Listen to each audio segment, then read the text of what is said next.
Good morning, my dear brothers and sisters.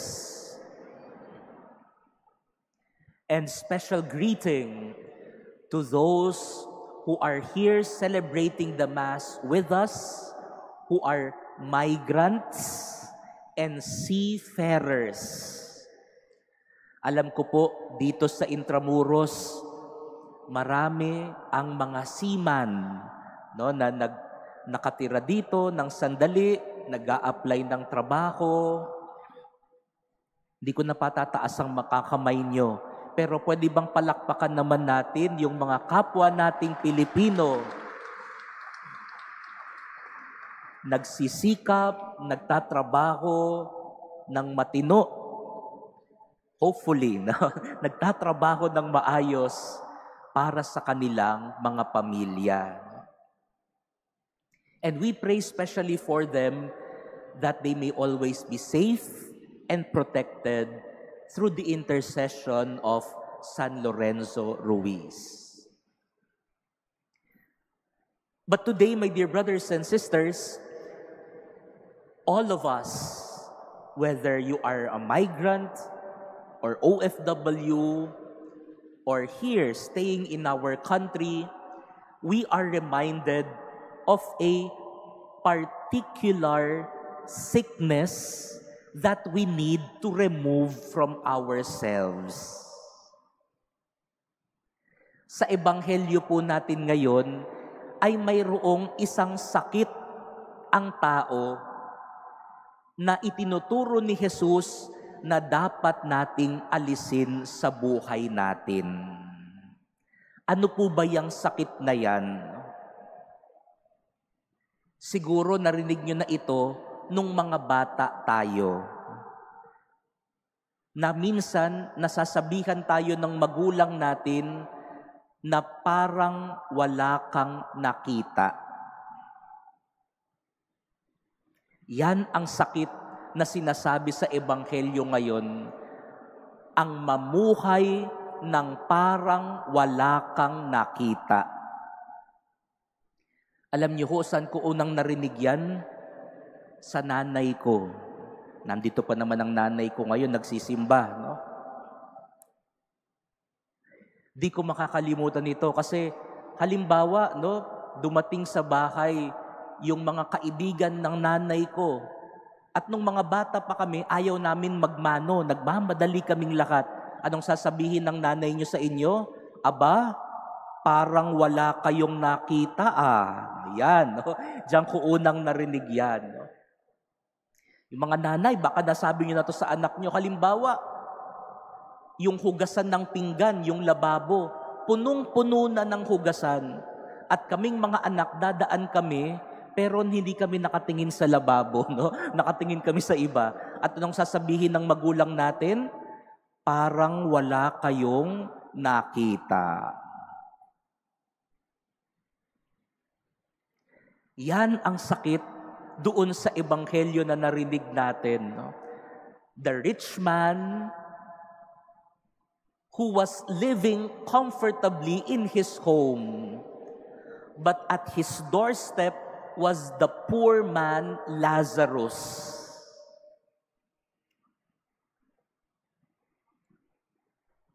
Pero bagaman nasa pintuan lang niya yung mahirap na si Lazaro, parang wala siyang nakita.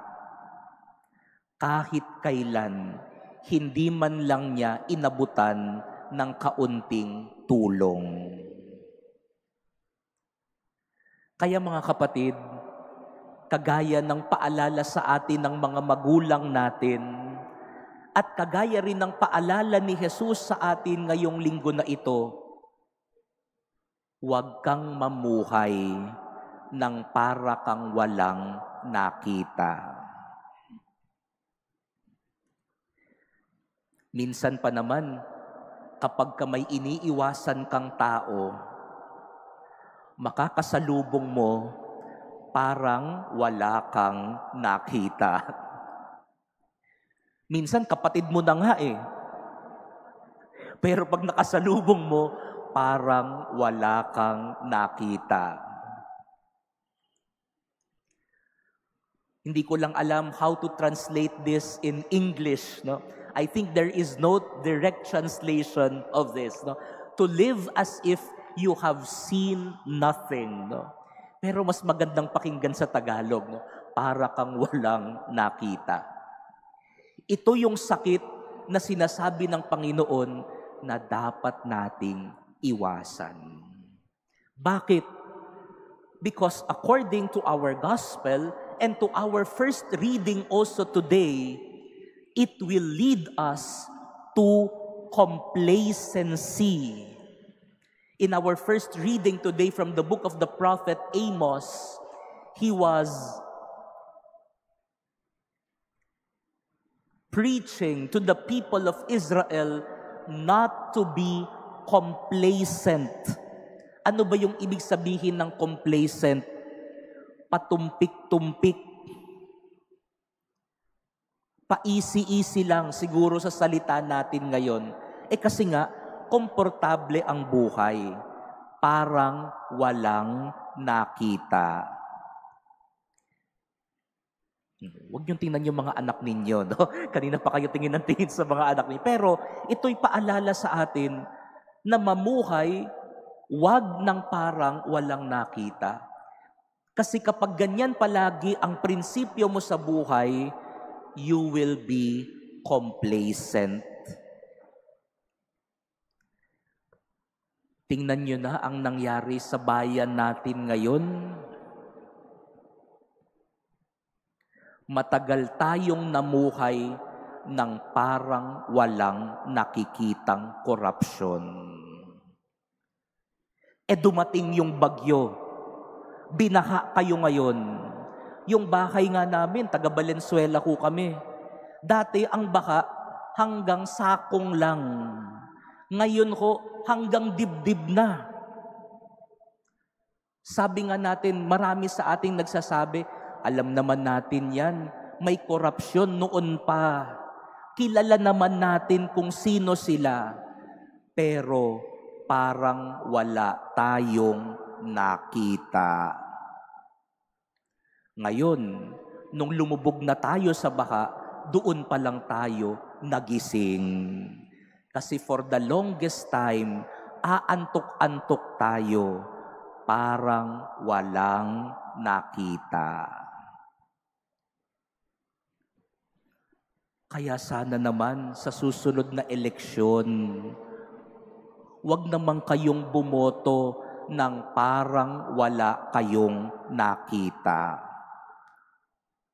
Baka ngayon, lahat tayo against corruption. No? Pagdating ng 2028 sa national elections, parang wala na namang nakita. Balik sa dating complacency.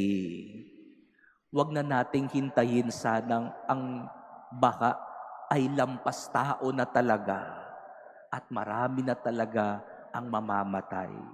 Baka dun pa lang tayo lahat talaga magising. Kaya iwasan natin, huwag mamuhay ng parang walang nakita. And that is the message of our second reading today.